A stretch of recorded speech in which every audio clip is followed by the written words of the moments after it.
నాయన నిజంగా తండ్రి మీ కొరకు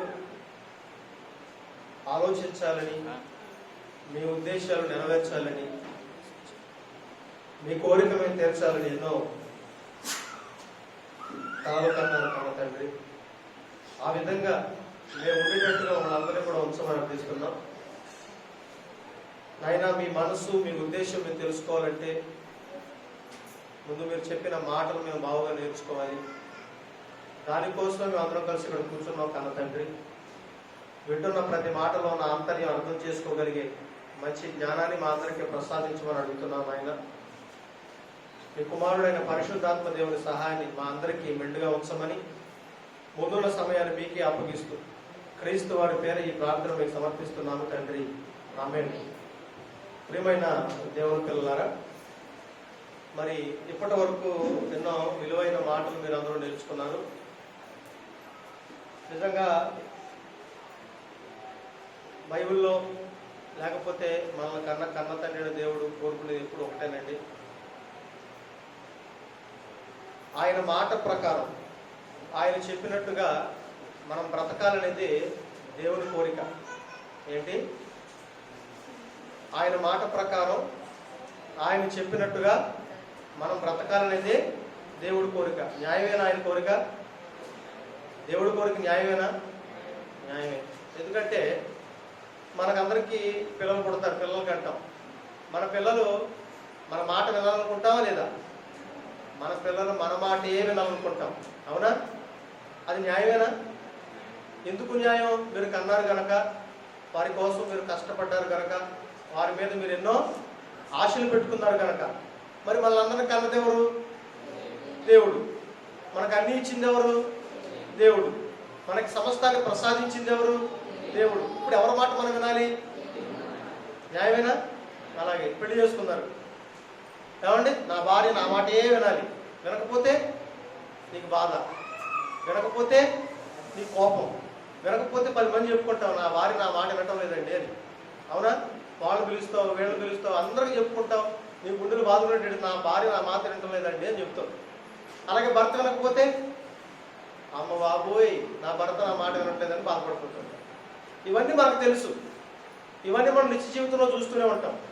మరి దేవుడి మాట వినకపోతే? ప్రియమైన దేవుని పిల్లలను ఆలోచించండి.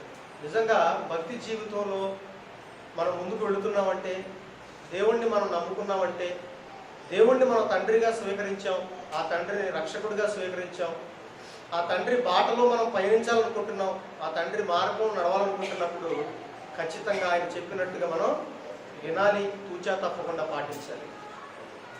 ప్రియమైన దేవుని పిల్లలారా, కానీ ఈ రోజున లోకంలో దేవుణ్ణి కానీ దేవుని మాటను పట్టించుకునే వాళ్ళు ఎంతోమంది అయినప్పుడు, కనీసం దేవుడిని నమ్ముకున్నామని చెప్పుకుంటున్న క్రైస్తవులు కూడా ఆయన మాటను పక్కన పెట్టి, ఆయన మాటను వినకుండా ఏదో నామకార్థ భక్తిని కొనసాగించుకుంటూ ముందుకు వెళుతున్నారు. అవునా కాదా చెప్పండి?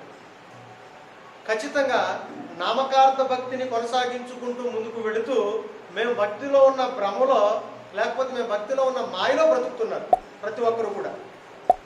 ఇది మీరు అంగీకరించినా అంగీకరించకపోయినా 100కి 100 పాళ్ళు రైట్. దేవుడు ఒక విషయం మీద ఒకటి అనుకుంటే మనుషులు ఇంకొకటి అనుకుంటారు, అదే నిజంగా ముందుకు వెళ్ళిపోతుంటారు. ఉదాహరణకి నిన్న మన మధ్యలో నుంచి మన ఆత్మీయుడు, మన ప్రియుడు మరి ప్రేమ్ కుమార్ గారి గురించి చాలా మందికి తెలుసు, ఇక్కడ మెజారిటీ పీపుల్స్ అందరికీ తెలుసు. ఆయన మన మధ్యలో లేరు, చనిపోయారు. అయితే నేను ఈ సందర్భాన్ని ఎందుకు ప్రస్తావిస్తున్నానంటే, మన కుటుంబాల్లో కూడా ఏదో సందర్భంలో ఎవరో ఒకరు చనిపోతూనే ఉంటారు, మరణిస్తూనే ఉంటారు, మనం చావులు చూస్తూనే ఉంటాం. అయితే మరణాన్ని ఈ లోకం ఎలా చూస్తుంది, అసలు మరణంలో ఉన్న వాస్తవాలేంటి, మరణం వెనకాల దేవుడు బోధించే అంశాలేంటి, ఒక మరణం జరిగినప్పుడు మనల్ని ఏ విధంగా ఉండమన్నాడన్న సంగతి బైబిల్లో పూర్తిగా వ్రాయించాడండి.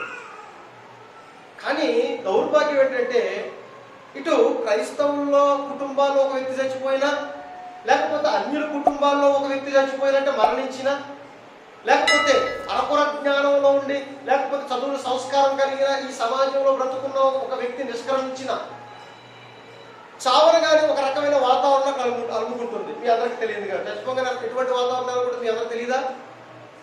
చచ్చిపోగానే ఎటువంటి వాతావరణం నెలకొంటుంది? అక్కడ మరణం అనగానే ఎటువంటి వాతావరణం నెలకొంటుంది?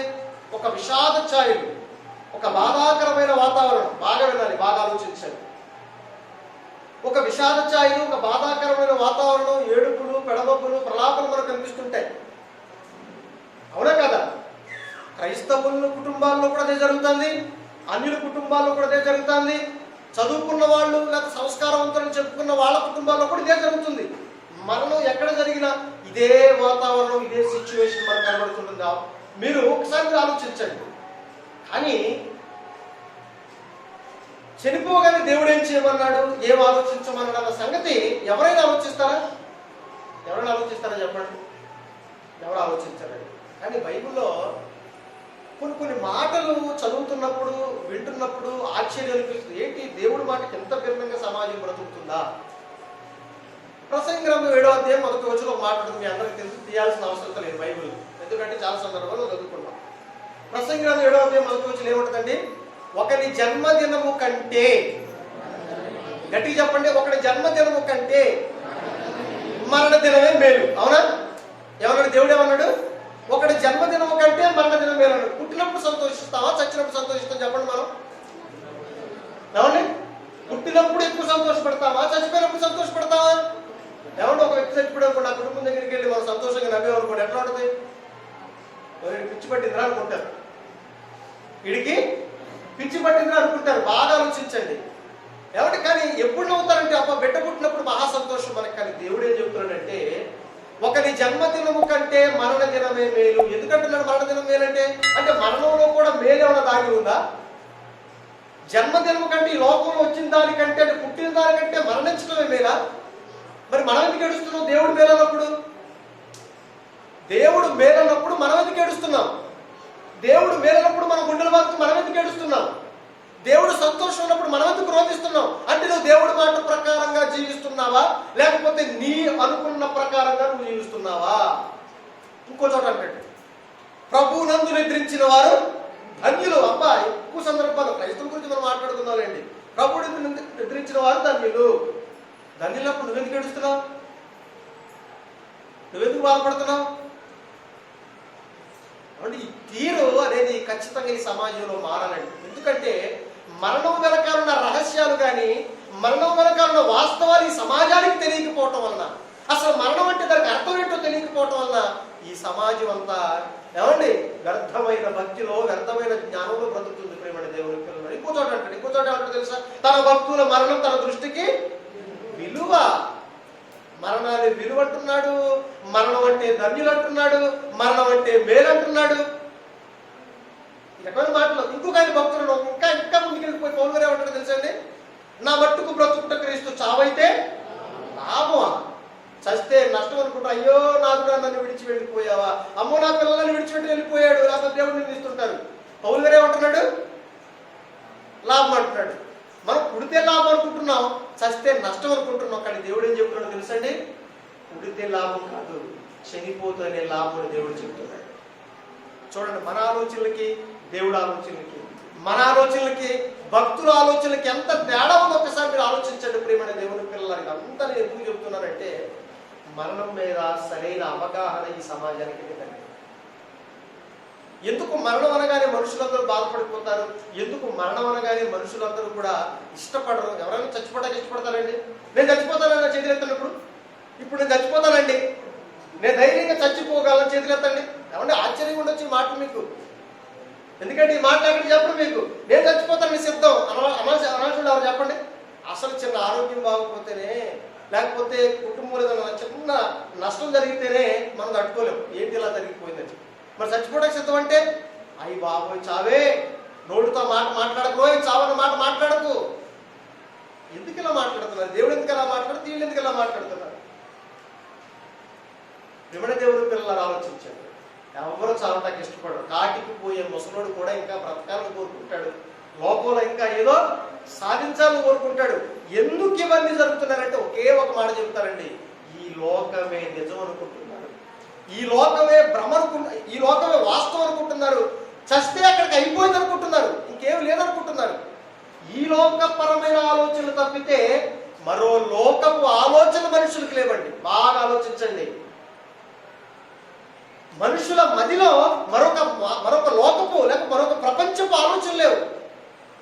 కంటి కనబడుతున్న ఈ ప్రపంచమే, ఈ లోకమే నిజం అనుకుని ఈ లోకంలో ఉన్న వాటి కోసమే బ్రతుకుతున్నారు గనక, ఇంకొక లోకం ఇంకొక ప్రపంచం లేదనుకుంటున్నారు గనక,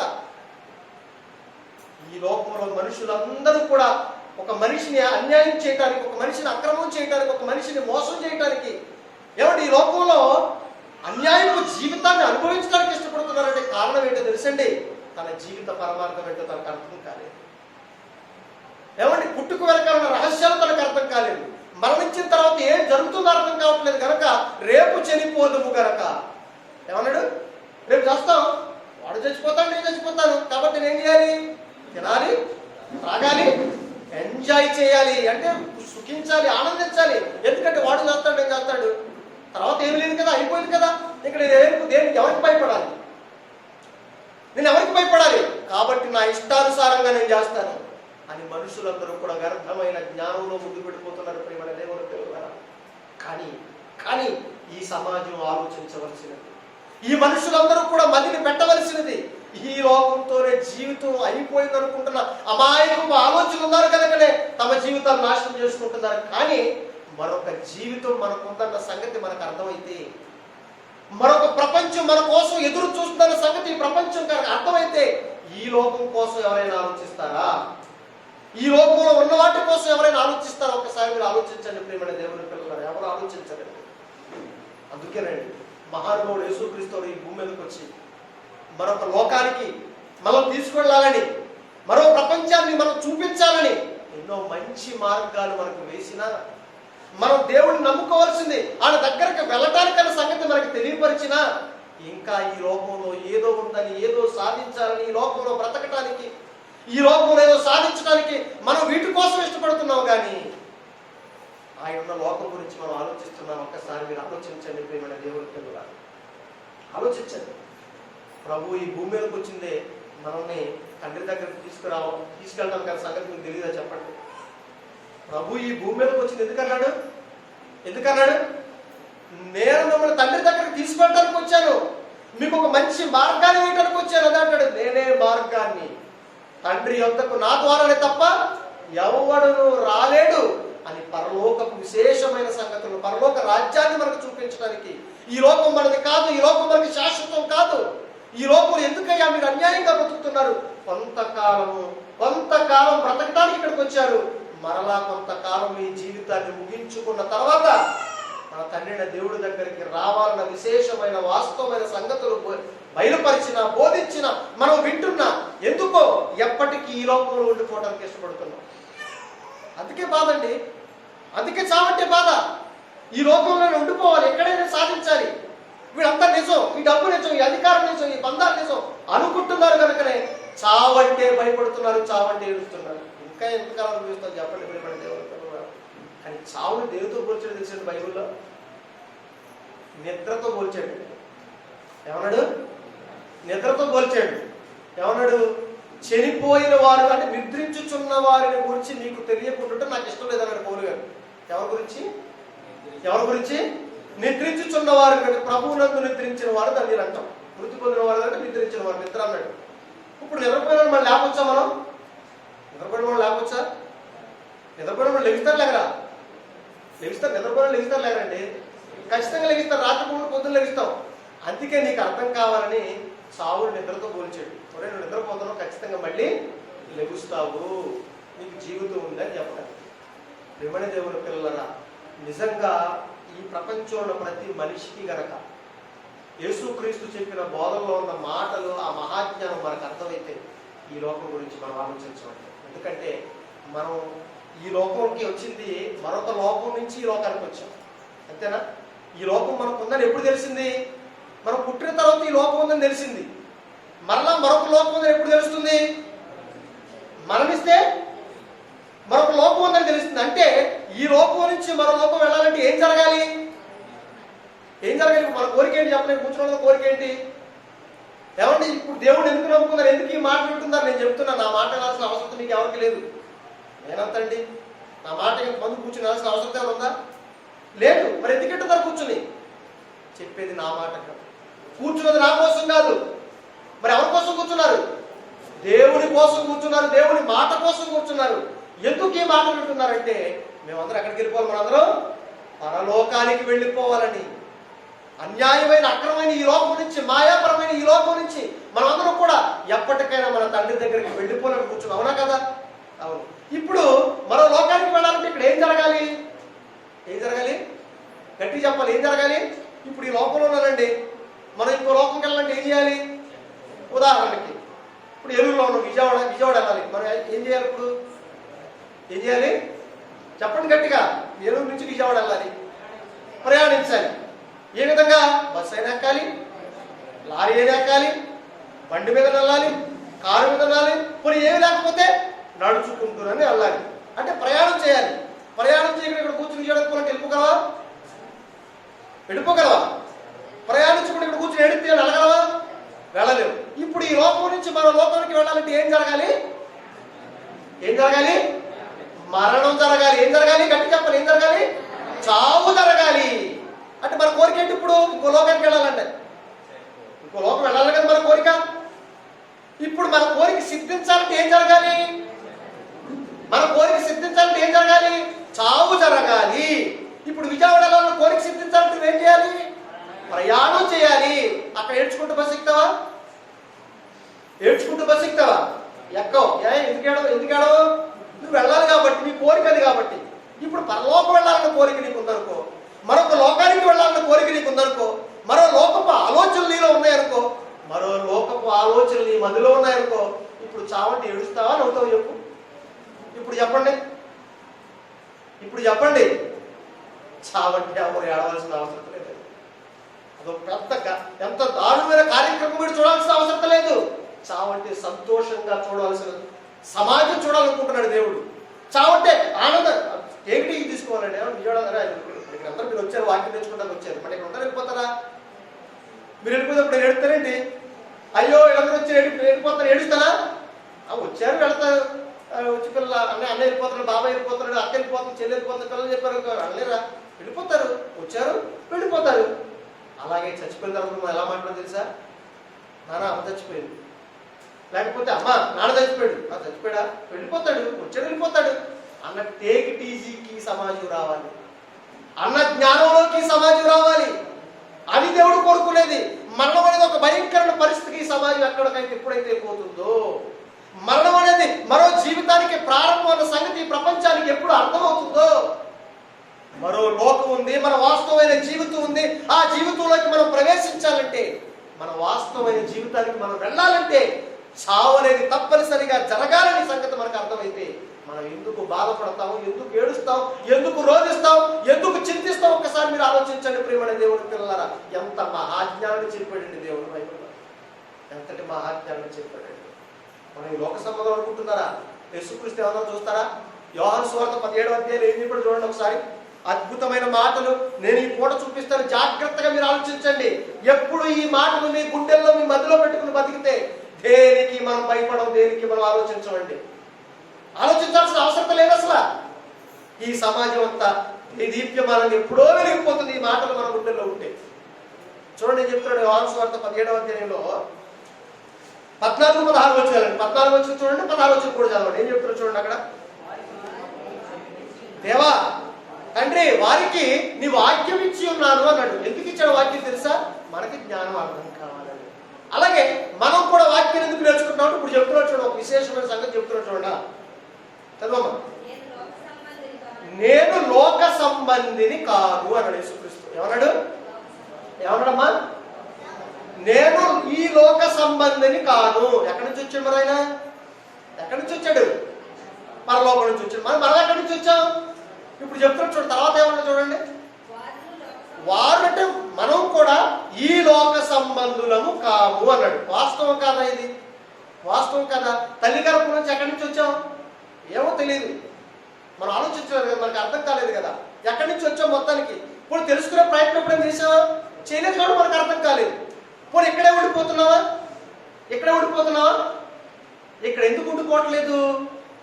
ఇక్కడ ఎందుకు మనం ఉండిపోవట్లేదు? ఇది మన వాస్తవం కాదు కాబట్టి, ఇది మన నిజమైన ప్రదేశం కాదు కాబట్టి, ఇక్కడ ఉన్న వాళ్ళు మన నిజమైన వారు కాదు కాబట్టి, ఈ లోకం మనది కాదు కాబట్టి ఒకనొక రోజున మనం ఇక్కడి నుంచి వెళ్ళిపోతాం. ప్రేమ్ గారు కూడా అలాగే వెళ్ళిపోయారు. ఆయన కాదు, ఈ లోకం ఆయన కాదు. ఇక్కడ ఉంది ఏది ఆయన సంబంధమైనది ఏమి లేదు. ఆయన సంబంధమైన వాడు తండ్రి, ఆయన సంబంధమైన వాడు క్రీస్తు. ఆయన సంబంధించిన లోకం మరొక లోకం, మరో ప్రపంచం. అది ఆ ప్రపంచంలోకి వెళ్ళిపోతారండి. మనం ఆనందపడాలి కానీ బాధపడకూడదు కదండి. ఒకవేళ కనుక నిజంగా తను ఆ మరొక ప్రపంచానికి దేవుడు చెప్పినట్టుగా, దేవుడు చెప్పిన ప్రపంచానికి వెళ్ళకపోతే బాధపడండి. అది బ్రతుకుండగానే బాధపడాలి, చచ్చిన తర్వాత కాదు. ప్రేమణ దేవుడి పిల్లలైనప్పుడు నేను ఈ లోక సంబంధిని కాను, మీరును లేక వారును ఈ లోక సంబంధులు కారు. మరి ఈ సంబంధం కానప్పుడు ఈ లోక సంబంధమైన మాయను మనం ఎందుకు ఇంపోర్ట్ చేసుకుంటున్నాం? ఎందుకు ఇంజెక్ట్ చేసుకుంటున్నాం?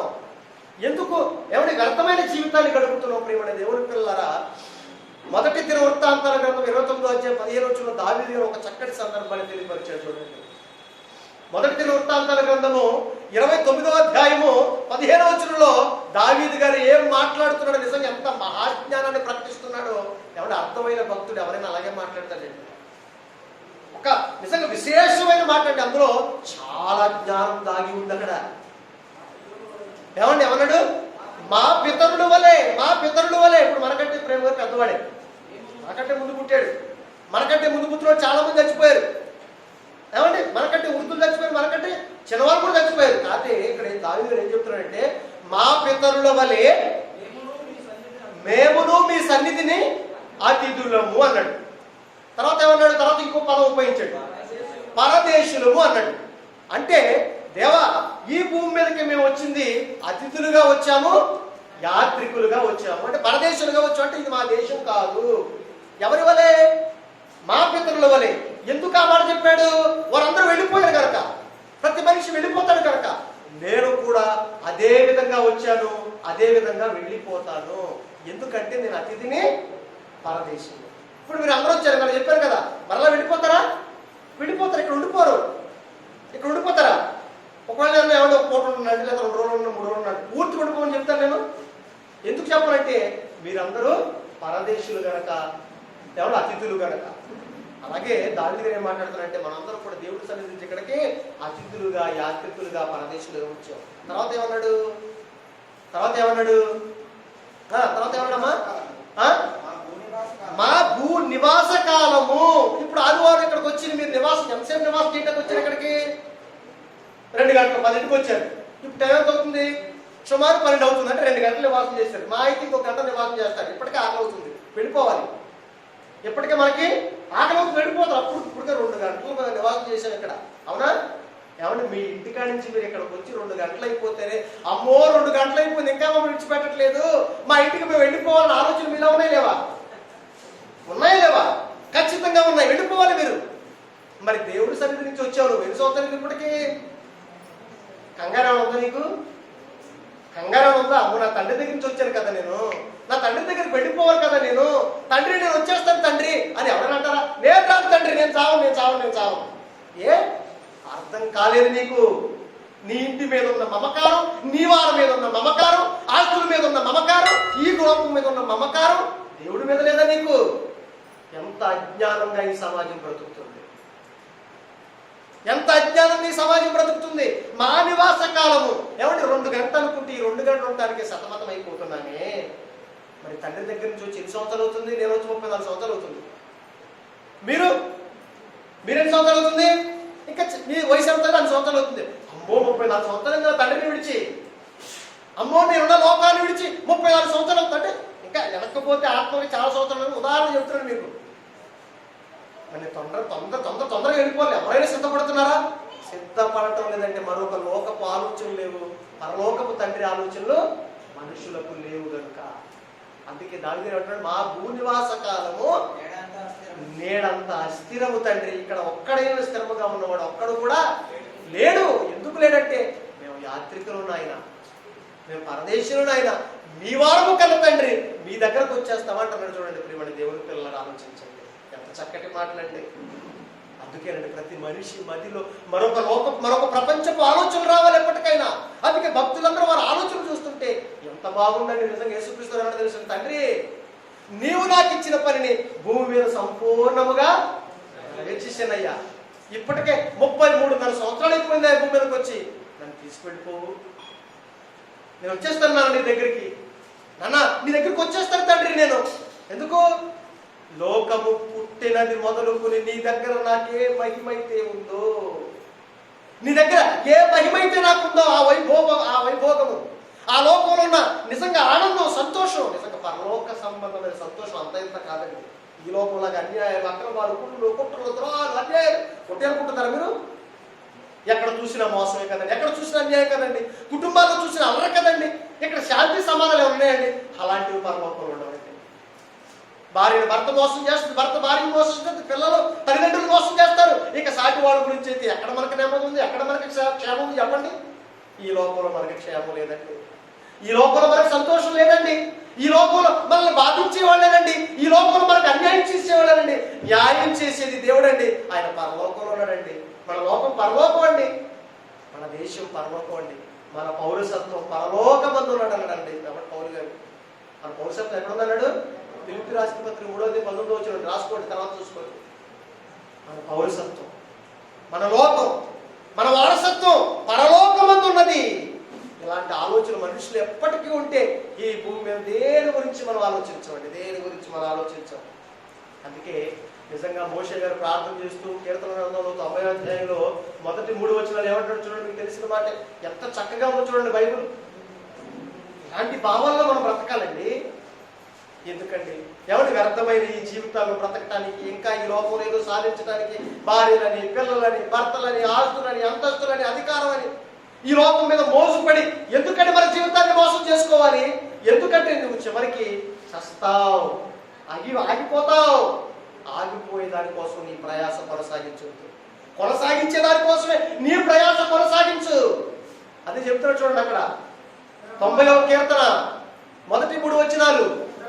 ప్రభువా చెప్తున్నాడు చూడండి, మనం ఎక్కడి నుంచి వచ్చామో, మన లోకం ఏదో, మన వాస్తవం ఏంటో, మన పరిస్థితి చెప్తున్నాడు. ప్రభువా తరతరముల నుండి ఇప్పటి వరకు ఎన్ని తరాలు గడిచాయో, ఎన్ని తండ్రులు గర్భాలు దాటుకుంటూ వచ్చామో, ఈ రోజు భూమి మీద మనం నిలబడ్డాము అంటే తరతరముల నుండి మాకు నివాస స్థలము నీవయ్యా. నువ్వయ్యా మాకు నివాసం, నీలోంచి వచ్చావయ్యా. నువ్వు మాకు వాస్తవమైన చోటు, నువ్వున్న లోకం మా నిజమైన లోకం. ప్రభువా తరతరముల నుండి మాకు నివాస స్థలము నీవే. మన నివాస స్థలం దేవుడైనప్పుడు, మన నివాస స్థలం దేవుడికి లోకం అయినప్పుడు, మరి మీ నివాస స్థానానికి వెళ్ళిపోవడానికి మీరు ఇష్టపడుతున్నారా? ఎక్కడ ఇష్టపడుతున్నారు? ఎవరు వెళ్ళటానికి ఇష్టపడుతున్నారు? ఎవరు ఒకవేళ దేవుడు వచ్చి నాన్న టైం అయిపోయిందిరా ఇంటికి వెళ్ళిపోదురా అన్నాడనుకో, మామూలుగా క్యాజువల్గా మాట్లాడుకుందాం. దేవుడు వచ్చి అరే టైం అయిపోయింది రా దాన్ని వెళ్ళిపోదాం అనుకో, దాని వస్తాను అప్పుడే నీకు కొంత టైం ఇవ్వలేదు, ఇంకొంత టైం ఇవ్వు. సిద్ధపాటు లేదండి మనిషికి. వది భాస్కర్ అయిపోతాను టైం అయిపోయిందిరా, 34 సంవత్సరాలు ఇప్పటికీ వచ్చేసావు, నేను ఉండలేకపోతున్నా, అయిపోతాను టైం అయిపోయిందిరా అంటే నేను అంతకు ఇష్టపడతానా? నేను రాను ఇంకా బతకాలి, ఇంకో 4 సంవత్సరాలు తండ్రి, ఇంకో 4 సంవత్సరాలు నీకోసమేనయ్యా, 4 సంవత్సరాలు నీకోసమే, నా కోసం అనుకుంటున్నానండి. ఒకవేళ భ్రమపడుతున్నావు నా కోసమని, నా కోసం మాత్రం కాదు, ఇచ్చే 4 సంవత్సరాలు కూడా నీకోసమే అని మన కోసం బ్రతుకుతాం కదండి మనం. ఇలాంటి చూశాడు దేవుడు, ఇలాంటి మాయ మాటలు, ఇలాంటి నటన ఎంత చూశాడు దేవుడు మన నుంచి. ఇంకెంతకాలం ఇవ్వాలండి? అసలు మనమే అనాలండి, తండ్రి తీసుకెళ్ళిపోతాండి. పౌలు అన్నాడు కదండి, నా మట్టుకు బ్రతుకుట క్రీస్తు, చావైతే లాభమని. నేను ఇప్పుడే వెడలిపోయి క్రీస్తుతో కూడా ఉండాలన్నా ఆశ నాకుంది. నాకు అక్కడికి వెళ్ళిపోతేనే మేలు, నాకు లాభం. ఎందుకంటే నా లోకం, నా పౌరసత్వం, నా వారసత్వం అక్కడుంది. దేవుడు పిల్లలు ఆలోచించాలి. తండ్రి మీద ప్రేమ మీకు ఉంటే, తండ్రి భావాలు మీ మనసులో, మీ గుండెల్లో ఉంటే బ్రతకటానికి ఇష్టపడరండి, చావటానికి ఇష్టపడతారు. పౌరులాగా చావటానికి ఇష్టపడతారు, భక్తుల్లాగా. ఆలోకం కోసం ఆలోచిస్తారు, భక్తుల్లాగా. ఆలోచించండి ప్రియమైన దేవుని పిల్లలు, ఎక్కడ ఉన్నామండి? తరతరముల నుండి మాకు నివాస స్థలము నీవే, యుగ యుగములకు దేవుడు నీవే అని చెప్పి నరులారా తిరిగి రండి. నరులారా, మరి ఎలా రావాలి తిరిగి? ఇప్పుడు ఎలా తిరిగి వెళ్ళాలి? నువ్వు మామూలుగా రావుగా. అందుకే ఆత్మను తీసుకువెళ్తున్నాడు కన్న తండ్రి అయిన దేవుడు. ఈ శరీరంలో ఆత్మను ఆయన తీసుకువెళ్ళిపోతున్నాడు. నువ్వు రావు కదా, చూపిస్తే రావు కదా. తండ్రి అంటే ఇష్టం లేదు కదా మనకి. అదే మన పిల్లలు ఊరు వెళ్ళారు అనుకోండి, 2 రోజులు వెళ్ళాం అనుకోండి, నా పద మన ఇంటికి వెళ్ళిపోదాం పద, మన ఇంటికి వెళ్ళిపోదాం పద అని మనం అంటాం. ఎందుకంటే నీళ్ళు, నీ తండ్రి, నీ భార్య, నీ భర్త, నీ పిల్లలు. కానీ ఆ తండ్రి ఎంత మంచి మాటలు చెప్పాడు ప్రియమైన దేవుని పిల్లలు. ఆలోచించే, ఒక్కసారి ఆలోచించే. నిజంగా ఇంకొక మంచి మాటను చూస్తే ఇంకో అద్భుతమైన సందర్భం బైబిల్లో ఎన్నో సందర్భాలు ప్రస్తావించాడు. మరొక లోకపు ఆలోచన లేని వాడు ఏ విధంగా బ్రతుకుతాడో లోకాసు వార్త 12 సందర్భం చెప్పాడు. మీ అందరికీ తెలుసు. ఒక ధనవంతుడు ఉన్నాడు, విస్తారమైన పంట పండింది. ఏమనుకుంటున్నాడు బ్రతను? ఏమనుకుంటున్నాడు? నా ప్రాణమా, నా ప్రాణమా, తిను తాగు, చాలకపోతే ఏం చేయాలి? అప్పో ఈ ఆస్తి దాచుకున్నట్టు స్థలం కావుతుంది. ఏం చేయాలి ఇప్పుడు నేను? ఏం చేయాలి? ఒరే బ్లడీ ఫూల్, ఒరే వ్యర్థుడా, ఈ రాత్రే నువ్వు పోతే అంటే నువ్వు చోటకు వెళ్ళాలి కంపల్సరీ. నీకు తెలియకుండా బ్రతుకుతున్నావు కనుక ఇది కూడా పెట్టుకోవాలి, అది కూడా పెట్టుకోవాలి, అది ఇదని బ్రతుకుతున్నావురా. నువ్వు బెర్రుడురా, నువ్వు వ్యర్థుడురా. ఈ రాత్రే నీ ప్రాణం పోతే నువ్వేం చేస్తావు? నీ గమ్యం ఏంటి? నీ పరిస్థితి ఏంటి అంటే మనం ఏ సమాధానం చెప్పాలి చెప్పండి? అతను అడిగి మనల్ని అడిగితే. ఎందుకంటే ఎందుకు వ్యర్థమైన ఆలోచన ఉన్నాయంటే తనకి మరొక ఆలోచనలు తన మధ్యలో లేవు. అలాగే ఇంకో ధనవంతుడు ఉన్నాడు. లోకాసు వార్త 16వ అధ్యాయంలో ఏమంటే ఎక్కడికి వెళ్ళాడు? దేవుడు కోరుకోని చోటుకి, దేవుడు ఆహ్వానించిన లోకానికి వెళ్ళాడు. అక్కడ బాధపడిపోతున్నాడు. అప్పుడు ఏమన్నాడు? అపరంగా ఏమన్నా తెలుసండి? కుమారుడా, నీ జీవిత కాలంలో నీకు ఇష్టమైనట్టు బ్రతికావు. అంటే ఈ లోకమే నిజం అనుకుని, ఈ లోకమే అంటే వాస్తవం అనుకుని, నీకున్న బంధాలు బాంధవ్యాలే వాస్తవానికి వారి కోసం బ్రతికావు. ఇప్పుడు మరొక లోకం కావాలంటే ఎలా వస్తుంది? నీకు రాదు. ఎందుకంటే వారికి ఆలోచనలు లేవు కాబట్టి వారి జీవితాలు వ్యర్థమైపోయాయి. అవునా? ఇంకొక అతను ఉన్నాడండి, మళ్ళాంటోడండి. ఇక్కడ కూర్చున్న మళ్ళాంటోడు కోసం చెప్తాను. ఇప్పుడు చూస్తారా సందర్భం? ఇది చూద్దామండి సందర్భం. మార్కు సువార్త 10వ అధ్యాయం చూడండి, ఎంత బాగుంటుందో చూడండి. మార్కు సువార్త 10వ అధ్యాయం 17వ వచనం నుంచి ఈ సందర్భాన్ని చూసి మనం ముగించుకుందాం. ఇప్పుడు మనలాంటి గురించి కాబట్టి ఈ సందర్భాన్ని మీకు చూపిస్తున్నాం. ఎందుకంటే మనం సేమ్ సిమిలారిటీస్, మన క్వాలిటీస్ అతనిలాగా ఆ యవనస్తుల్లా ఉంటాయి. చూడండి మార్కు సువార్త 10వ అధ్యాయం 17వ వచనం చూడండి. ఏం చెప్తున్నారో చూడండి. ఆయన బయలుదేరి మార్గమును పోవుచుండగా ఒకడు పరిగెత్తుకుంటూ వచ్చాడట. ఎందుకు వచ్చాడు? ఆగండి ఇక్కడ ఆగండి. యేసుక్రీస్తు బోధన చేసుకుంటూ ముందు పెడుతున్నాడు. ఏమంటే ఈ రోజు కూడా మనం ఎందుకు వచ్చాం? అనేకమైన సువార్త మాటలు, దేవుని మాటలు, వాస్తవాలు అర్థమే కూర్చున్నాం. అలాగే యేసుక్రీస్తు మాటల్లో ఏ మాట చూసినా పరలోక సంబంధం గురించి, ఏమండి మరొక లోకపు సంగతుల గురించి, ఆ దేవుడి గురించి, దేవుడు లోకం గురించి చెబుతున్నాడు. ఆ మాటలు చెబుతున్నాడు కాబట్టి ఇప్పుడు ఎవరైతే పరిగెట్టుకు వచ్చి యేసుక్రీస్తు ఒకటి అడుగుతున్నాడు. చూడండి, ఏమని అడుగుతున్నాడు చూడండి. సద్బోధకుడా, నిత్య జీవానికంటే పరలోకానికి, మరొక లోకానికి, మరొక ప్రపంచానికి నేను వారసుని అవ్వాలంటే నేనేం చేయాలి అన్నాడు. మనం అందుకు వచ్చేప్పుడు పరలోకం వెళ్ళాలండి, మరొక లోకానికి వెళ్ళాలండి, మేము దేవుడి లోకానికి వెళ్ళాలండి. ఎక్కడికి వచ్చింది మీరు? ఆ మార్గం కోసం ఇక్కడికి వచ్చారు కదా. ఇది ఒకవేళ అలా రాకపోతే మన భక్తి వేస్ట్ అండి. నేను దేవుడి దగ్గరకు వెళ్ళటానికి ఇక్కడికి వచ్చానని కూర్చుంటేనే ఆ భక్తి నిజం.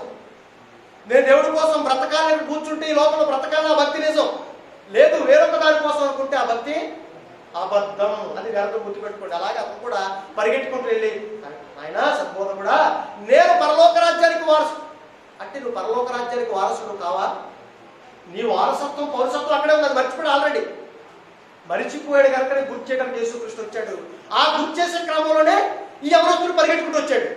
ఏం చేయాలి అన్నాడు. అప్పుడు యేసుక్రీస్తు చెప్పాడు, ఒరే నాయన, ఈ పదార్థాలు ఏదైతే ఉన్నాయో, ఏ విధంగా లోకంలో మంచిగా బ్రతకలు అవన్నీ చెప్పుకొచ్చాడు. అప్పో ఇవన్నీ బేషుగ్గా చిన్నప్పటి నుంచి నేను చేస్తున్నానే అన్నాడు. అయితే నీలో ఒకటి కొదువుగా ఉన్నాడు. ఏంటది? ఆ పాయింట్ అని చదువు, ఫాలో అవ్వాలి మీరు. ఏమంటే అయితే నీలో ఒకటి కొదువుగా ఉంది. నువ్వు వెళ్ళి నీ ఆస్తి అంతా అమ్మేసి పేదలకు ఇచ్చేసి. ఏమి చేయాలి? ఆస్తి ఇచ్చేయాలా? అంటే ఆస్తి ఇచ్చేయాలా? ప్రేమ కుమార్ చచ్చిపోయాడు. నిజంగా కుటుంబం అంతా వాస్తవం 4 పిల్లలు, ఆవిడ భార్య. నిజంగా నలుగురు మిగిలేదు. ఓకే, వాళ్ళకి శరీర సంబంధంగా ఎంతమంది ఉండొచ్చు. మన ఫ్యామిలీ, దేవుడి ఫ్యామిలీలో ఉన్నాడు. చనిపోయాడు, రోడ్డు మీద చనిపోయాడు. ఇప్పుడు తన కోసం ఏమైనా చేయండి అంటే ఎలా ఇస్తున్నారు డబ్బులు? ఏ విధంగా ఇస్తున్నారు? 1000, 2000, 3000 అలా ఇస్తున్నారు. అంతేనా ఇచ్చేది? ఇప్పుడు మనం కష్టం అనుకోండి, మనకు కూడా ఎలా ఇస్తారు? ఇప్పుడు మన పాప ఒళ్ళంతా కాలిపోయింది, చూపించారు. తలొక కొంతమంది ఏం చేయాలి, 10 మనకో లేకపోతే 100, 1000 అలా కొంతమంది డబ్బులు ఇచ్చారు. కానీ ఆస్తి అంతా ఇచ్చేస్తారు ఎవరన్నా? సహోదరుల కోసం. ఇప్పుడు దేవుడి కోసం, ఇప్పుడు వాళ్ళ గురించి వదిలేయండి, దేవుడి కార్యక్రమాల కోసం. ఏమంటే సహోదరులు ప్రేమించటమే దేవుణ్ణి ప్రేమించినట్టు, సహోదరుల కోసం సత్క్రియలు చేయటమే దేవుడిని ప్రేమించినట్టు, దేవుడిని మహిమపరచొచ్చినప్పుడు వరకు వాక్యం విన్నాం. అవునా కదా? విన్నాం. మరి దేవుడి కోసం ఎంత ఇవ్వగలుగుతున్నాం, సహోదరుల కోసం ఏం చేయగలుగుతున్నాం చెప్పండి. ఇప్పుడు మీరు మనసు వస్తుందా? మనకి మనసు వస్తుందా? మళ్ళా అంతగా మళ్ళంటే చెబుతున్నాను నేను, పరలోక రాజ్యం కోసం వచ్చినా కూర్చున్నా పరలోకం గురించి మాత్రం ఆలోచించాం. మన పనులు, మన ఇష్టం, మన చావు, మన జీవితం ఎవడైనా చెప్పుకొని ఎవడేమైనా చేసుకొని మరో లోకం ఉందా, తర్వాత చూసుకుందాంలే, చచ్చిన తర్వాత చూసుకుందాం, తర్వాత చచ్చిన తర్వాత చూసుకుందాంలే. ఎంత నిర్లక్ష్యం చూడండి. ఇక్కడ కూర్చున్న మనం అండి, బయట గురించి కాదు సుమా, వాళ్ళ గురించి వదిలిపెట్టాడు. ఇక్కడ కూర్చున్న మనం సత్య సంబంధులు, పరలోక వారసులు, పరలోక పౌరసత్వం కలిగిన వాళ్ళు. అబ్బాబ్బాబ్బాబ్బాబ్బా ఇన్ని మాటలు చెప్పుకుంటాం. బ్రతుకు చూస్తే ఏట చూసా, పేరు గొప్ప, ఊరు దెబ్బ. పేరు దేవుడు కుమారులు, కానీ మన బ్రతుకులు చూస్తే ఊరు దెబ్బ అన్నట్టు ప్రియమైన దేవుని పిల్లలను మీరు ఆలోచించేది. ఆస్తి అంతా అమ్మేసి కొంతకాలంలో అంత స్థితికి ఎప్పుడు ఎదగాలండి మనం? అంతా అమ్మేసి నువ్వు వచ్చేయమన్నాడు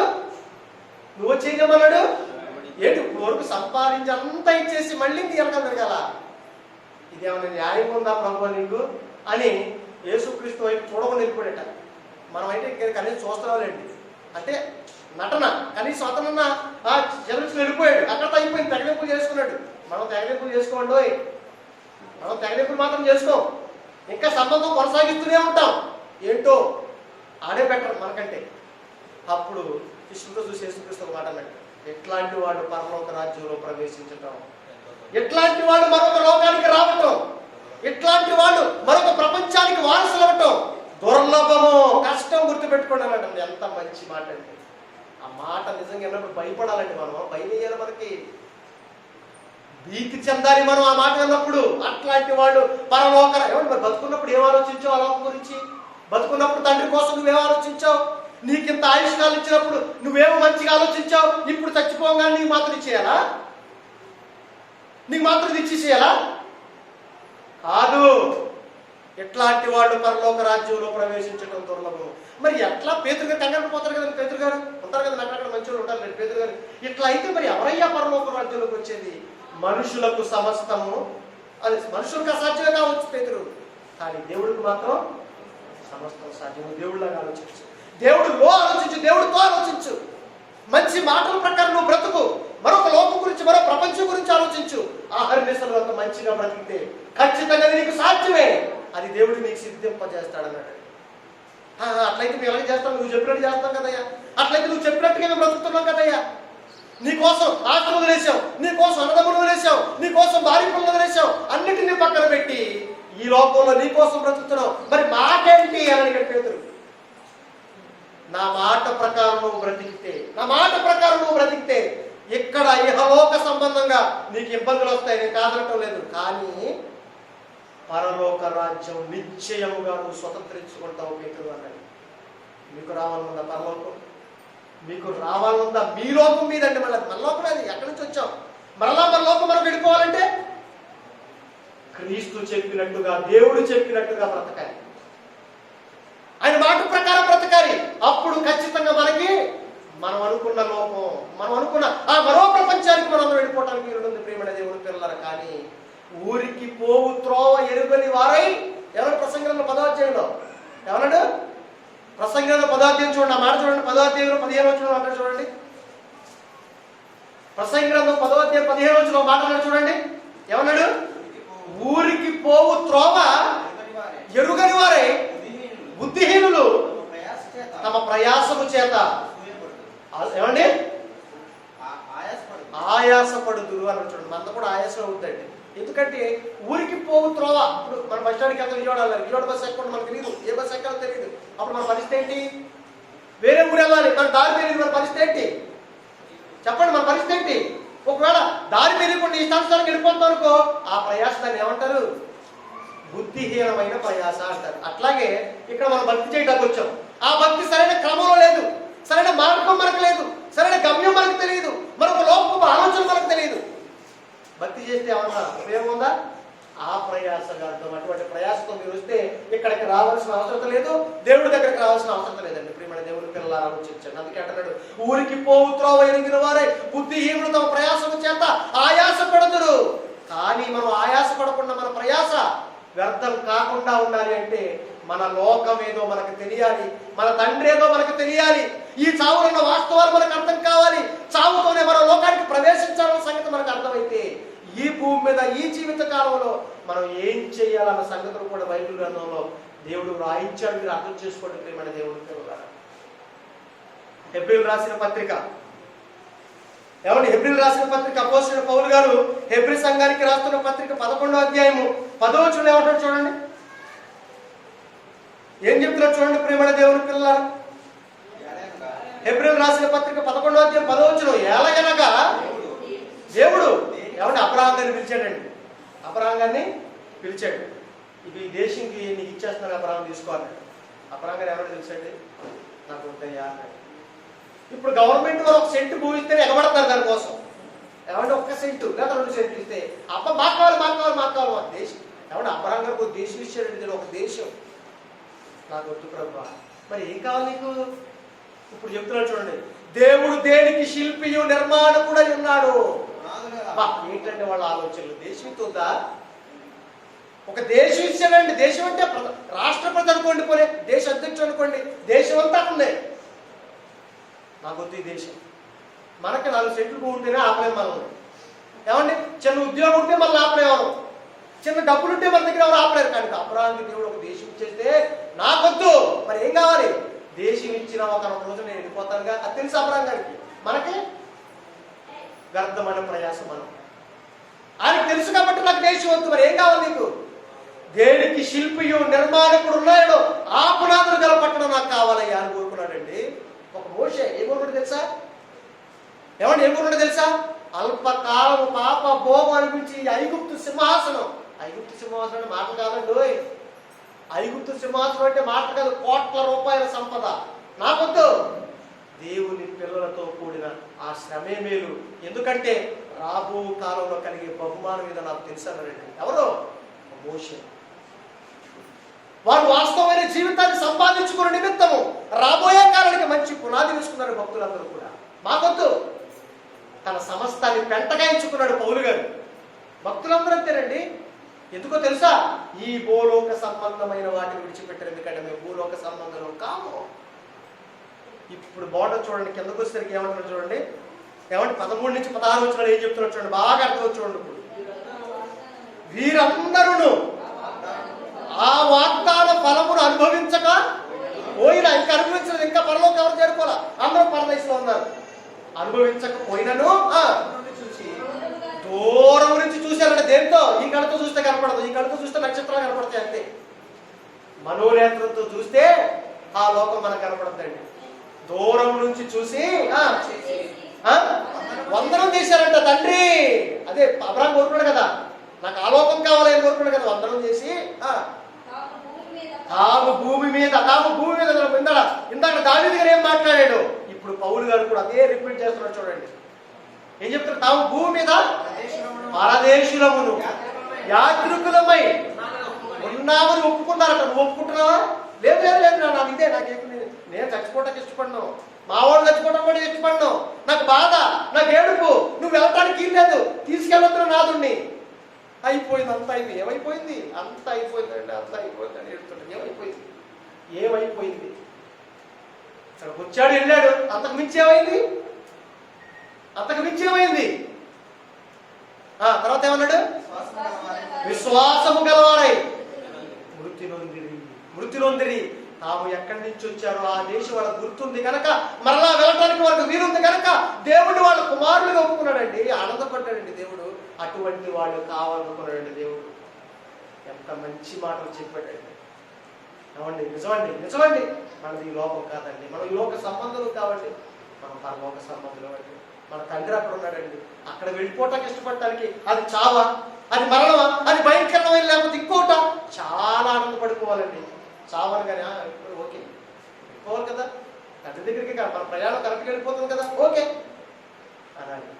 అలా అందరూ ఉండాలండి. చివరిగా కొలస్సీలు రాసిన పత్రిక పౌలు గారు ఎంత చక్కని మాట చెప్పాడో చూస్తే, కొలస్సీలు రాసిన పత్రిక ఏమండి, అపోస్తలుడైన పౌలు గారు కొలస్సీ సంఘానికి రాస్తున్న పత్రిక 1వ అధ్యాయము ఏమండి 13వ వచనం చూడండి. ఫస్ట్ అపోస్తలుడైన పౌలు గారు కొలస్సీ సంఘానికి రాస్తున్న పత్రిక 13వ వచనం. ఆయన మనలను కాదండి 23వ వచనం, క్షమించండి 23వ వచనం. పునాది మీద కట్టబడిన వారై, ఏ పునాది మీద కట్టబడిన వారై? భూలోక సంబంధమైన పునాదుల మీద కట్టబడిన వారే ఉండకూడదు. మనం పరలోక సంబంధమైన విషయమైన, ఆత్మ సంబంధమైన విషయాల మీద మనము ఆ పునాది మీద కట్టబడి ఉండాలి. అటువంటి పునాది గురించి మాట్లాడుతున్నాడు. పునాది మీద కట్టబడిన వారై స్థిరముగా ఉండాలి. ఎప్పటికైనా, ఏ క్షణంలో నా ప్రాణం పోయినా, ఏ క్షణంలో నా వాడు నా నుంచి విడిచిపెట్టి వెళ్ళిపోయినా, నేను ఖచ్చితంగా ఏమండి దేవుడు అనుకున్న లోకానికి, నా లోకానికి, నా ప్రపంచానికి, ఆ అందమైన ప్రపంచానికి, దేవుడు నిర్మించిన ఆ ప్రపంచంలోనికి, ఏమండి కంటికి కనబడుతున్న ఈ లోకమే ఎంత సుందరంగా, కొంతకాలం ఉండి కనపడకుండా పోయే ఈ లోకాన్ని ఇంత అద్భుతంగా ఏమండి నిర్మించినప్పుడు, కంటికి కనబడని శాశ్వతంగా ఉండే ఆ లోకాన్ని ఇంకెంత అందంగా, ఎంత గొప్పగా దేవుడు నిర్మించాడు ఆలోచించండి. కావాలంటే ఆ లోకం మీకు కావాలంటే, శాశ్వతమైన జీవితానికి మీరు ప్రవేశించాలంటే, ఆ నిత్య జీవనంలోకి మనం వెళ్ళాలంటే, ఈ భూమి మీద ఉన్న కొద్ది కాలంలో దేవుడి కోసం బ్రతకండి, దేవుడి కోసం ఆలోచించండి, దేవుడి కోసం గొప్ప కార్యక్రమాలు చేయండి.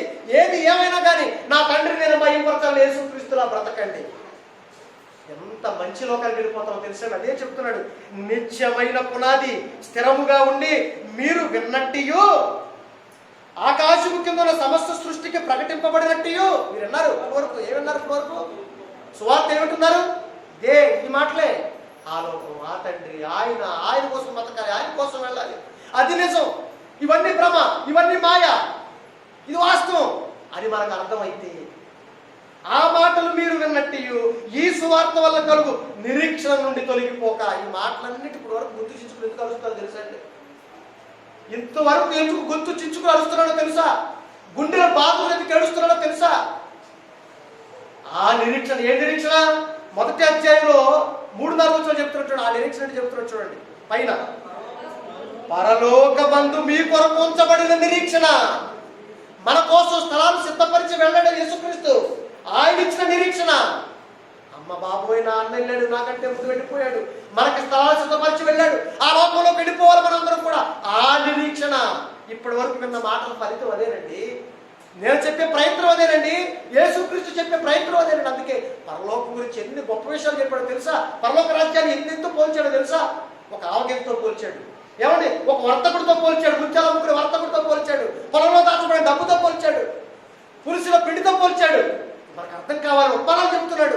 అమ్మో, ఆ లోకం గొప్పదయ్యా, ఆ లోకం మహిమ కలదయ్యా, అక్కడ మన తండ్రి ఉన్నాడయ్యా, అక్కడికి వెళ్ళిపోవాలయ్యా అని యేసుక్రీస్తు ఎందుకు తన జీవితంలో ఎలుగెత్తి చెప్పాడో తెలుసా? తన ప్రాణం పోయేంతవరకు ఎందుకు చెప్పాడో తెలుసా? అది మనకు అర్థం కావాలని, ఆ సువార్త వల్ల మనం రక్షింపబడాలని. అదే చెప్తున్నాడు అక్కడ. ఈ సువార్త వలన కలుగు నిరీక్షణ నుంచి తొలగిపోవటానికి వీల్లేదు. ఎట్టి పరిస్థితుల్లో కూడా ఈ లోకమనే మాయలో పట్టడానికి వీల్లేదు, ఈ లోకమనే భ్రమలో పట్టడానికి వీల్లేదు. వాస్తవమైన జీవితాన్ని సంపాదించడానికి ఈ భూమి మీద మిగిలిన కాలంలో, ఎప్పుడు పోతావో తెలియని ఈ జీవితంలో, ఈ మిగిలిన జీవితాన్ని దేవుడి కోసం ఖర్చు పెట్టాలి.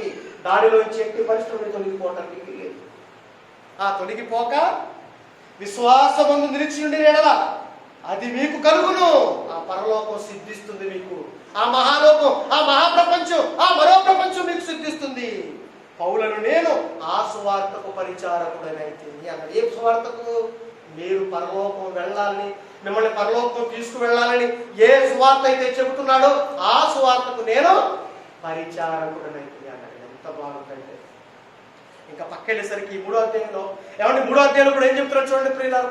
పక్క అధ్యాయంలో ఏమంటే 3వ అధ్యాయం ఏం చెప్తున్నాడు చూడండి. చదవండి, మొట్టమొదటి చదువుకుంటూ వెళ్ళండి. ఏం చెప్తున్నాడు చూడండి. మీరు క్రీస్తుతో కూడా లేపబడిన వారైతే. ఏమండి, ఇప్పుడు వరకు భూమిలో భూస్థాపితం అయిపోయి మనందరం కూడా మనందరం కూడా క్రీస్తు కూడా లేపబడ్డాం. లేపబడిన వారైతే పైనున్న వాటి మీదే మీరు వెతకండి. వెతకాలి మనం. పైనే ఉన్నాయి. అప్పుడప్పుడు అంటుంటారా పై సూత్రం పైనే ఉన్నాయని అంటారు. మనం ఎప్పుడు చూపులు ఆ చూపులే ఉంటాయి. కింద ఎందుకంటే కింద అన్నీ ఉన్నాయి కదండి. కింద మన వాళ్ళు ఉన్నారు, కింద అన్నీ ఉన్నాయి, డబ్బు ఉంది, ఆస్తి ఉంది, అంతస్తులు ఉంది, భూమి మీద బతకాల్సిన జీవితం అందుకే కింద చూస్తుంటాం, ఇంకా బతకాలని ఆలోచిస్తుంటాం. కానీ ఆయన ఏమంటారు తెలుసా? మీరు క్రీస్తుతో కూడా లేపబడిన వారైతే పైన ఉన్న వాటిని వెనకండి. పైనే ఉన్నాయ్యా. అక్కడ క్రీస్తు దేవుడు చూడండి ఎంత బాగుంటుందా. అక్కడ పైన ఎందుకు చూడమంటాడు తెలుసా? ఏమండి, మనం చచ్చిపోతే మన దగ్గరికి అంటే ఏడుస్తామంటే చివరి వరకు గోతులోకి ఎవరు రారన్న సంగతి మనం ఎప్పుడు వింటున్నాం? 4 వారాలు చదివి చెప్పుకుంటున్నాం. చచ్చిపోతేనే మన అంటే ఎవరు రావట్లా గోతులోకి. కానీ మనం బతుకుండగానే మన కోసం ప్రాణం పెట్టిన మహానుభావుడు యేసుక్రీస్తు. గుర్తుపెట్టుకోండి, చచ్చిపోతేనే మనకి ఎవరు రారు, కానీ మనం బ్రతుకుండగానే మన కోసం ప్రాణం పెట్టాడు కదండి. ఆయన ఉన్నాడండి అక్కడ. మనల్ని బ్రతికించాలని, మనం ఈ భూమి మీదకి రాకముందే మనల్ని పరలోక రాజ్యంలో చేర్చాలని తన శరీరాన్ని అంతా చిత్రం చేసుకున్నాడే, తన రక్తం అంతా కాచాడే, అంత ప్రేమ అంత త్యాగం చేసిన అక్కడ ఉన్నాడయ్యా మన అన్న యేసుక్రీస్తు. ఆయన చూడవా? ఆయన వద్దా నీకు? అమ్మో, నా అన్న నా కోసం ప్రాణం పెట్టాడు కదా, నాకు ఈ మంచి మార్గాన్ని చూపించాడు కదా, నా జీవితాన్ని తెరచి చూశాడు కదా, నా జీవితాన్ని వెలిగించాడు కదా. ఆయన ఉన్నాడు కాబట్టి నా చూపు ఎక్కడ ఉండాలి? ఎప్పుడు వెళ్తాను నా అన్న దగ్గరికి? అమ్మో, నాన్న దగ్గరికి వెళ్ళిపోవాలి. ఈ లోకంలో అందరూ మోసం చేసేవాళ్ళే. నాకు న్యాయం చేసింది, నాకు అన్ని చేసింది, నాకు రక్షణ ఇచ్చింది యేసుక్రీస్తు కదా. నా యేసు దగ్గర నేను వెళ్ళిపోవాలి. పైన ఉన్నాడు, అందుకే నీ చూపు ఎక్కడ ఉండాలి? పైన ఉండాలి నీ చూపు. నీకు ఒంట్లకంటే ఏంటి అర్థం? నీకు ఆయన మీద మనసు లేదు.